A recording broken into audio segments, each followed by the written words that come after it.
Our next guest is fusing education and hip-hop in an effort to make learning fun for everyone. Joining me now is Dr. Christopher Emdin, the founder of the nonprofit Hip Hop Ed and a professor of education. Thanks so much for joining us. I'm so glad to be here with you. Yeah. So let's talk more about your nonprofit and the work you do. Well, Hip Hop Ed is an organization that started about 7 years ago.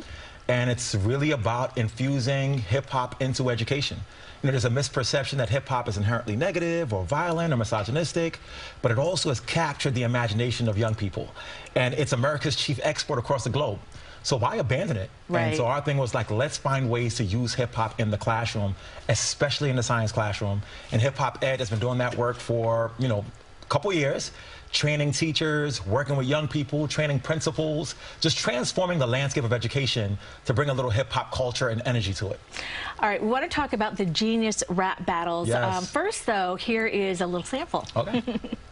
This concept is applied to all lives. We stride times distance, be a witness to the prize. Be a man, understand you comprehending this is vital. Work equals FD, the equation for survival. Your only rival is friction, don't get caught up in the drag. You better prepare, cause obstacles fight back. When you get knocked down, no, please don't cry. Just get up and apply more force next time. One day.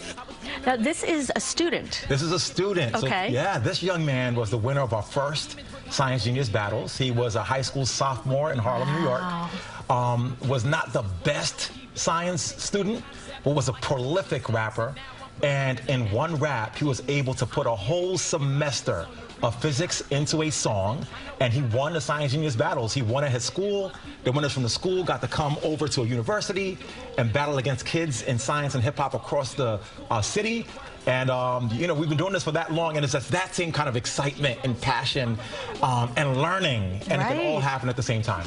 Now, and also the rap battles, they're not judged just by rappers. Oh, no, it can't be, right? Right. If you want to be a science rapper and it's just a bunch of scientists, it won't work. If it was just a bunch of rappers, that wouldn't work either. So we've had DJs like D-Nice, and we've had, you know, the Jen Bogle from Science Magazine, and we've had Leland Melvin, an astronaut, as well as members of like Pro Era, which is a really popular rap group. So we bring the scientists and the rap artists together to judge, and the idea is to show the young people that, look, both the scientists and the artists are interested in you being a scientist.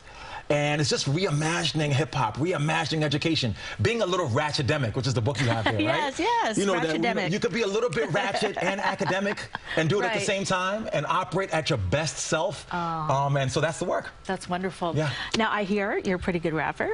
I'm decent. Can we hear a little? Yeah. Oh, you want to hear something? Yes. Okay, let me freestyle something for you. So, I reveal the truth. I'm classic. I'm something like deoxyribonucleic acid. To most, that's known as DNA. That's do not apply, but it applies every day to the genes in your body and the way you express it.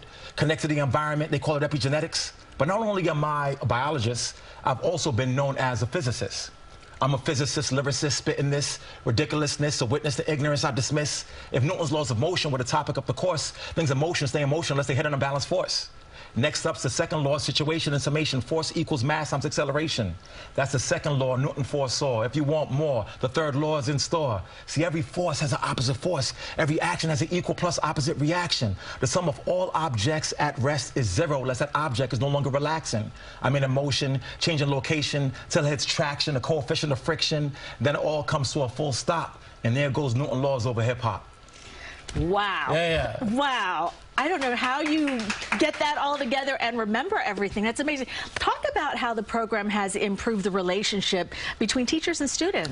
You know, once a student, when a teacher gets to see a student who they thought could not do well shine by just using a different tool, they see the genius in the young person. They recognize that their misperceptions about their intellectual capability was flawed. So teachers start seeing genius in kids, and then students start seeing that the teacher's subject is not really boring. Right. It's just a textbook. It's just the way they presented it. And for me, it's about reimagining education. If there's no imagination, if there's no excitedness, if there's no fun, if it doesn't feel like it makes you want to get out of your seat, then what's the purpose, right? Exactly. And so we could have high academic rigor, you know, high expectations. The kids have to pass the test. They have to know this stuff, but they could also have fun while doing it. Right. And that's the whole point. And what your group does is go around and teach teachers how to do this. I want to go to your new project at Lincoln Center. Yeah. Well, at Lincoln Center at the Performing Arts, I currently serve as a scholar in residence or griot in residence. And, I did a lot of work with hip hop ed in transforming the curriculum, transforming the science, bringing hip hop in. But doing all that exciting work with the curriculum in a classroom that feels like, it feels drab or feels like a prison and just it doesn't look like this amazing studio. It defeats the purpose. So with Lincoln Center, we've been redesigning classrooms and what I've called the post-pandemic classroom, the Collider classroom. And it's making classrooms look like places that kids want to be in. We are changing what the walls look like. We're changing what the paint looks like. We're using new technologies in the classroom. We're changing what the class sounds like, playing music in the backdrop as kids learn. And my whole thing is that if you change the curriculum through hip hop ed and Science Genius, then you have to change the environment. Right. And so I've been taking courses in design and decor and reading Architectural Digest, but with the purpose of transforming what the classroom feels like for kids.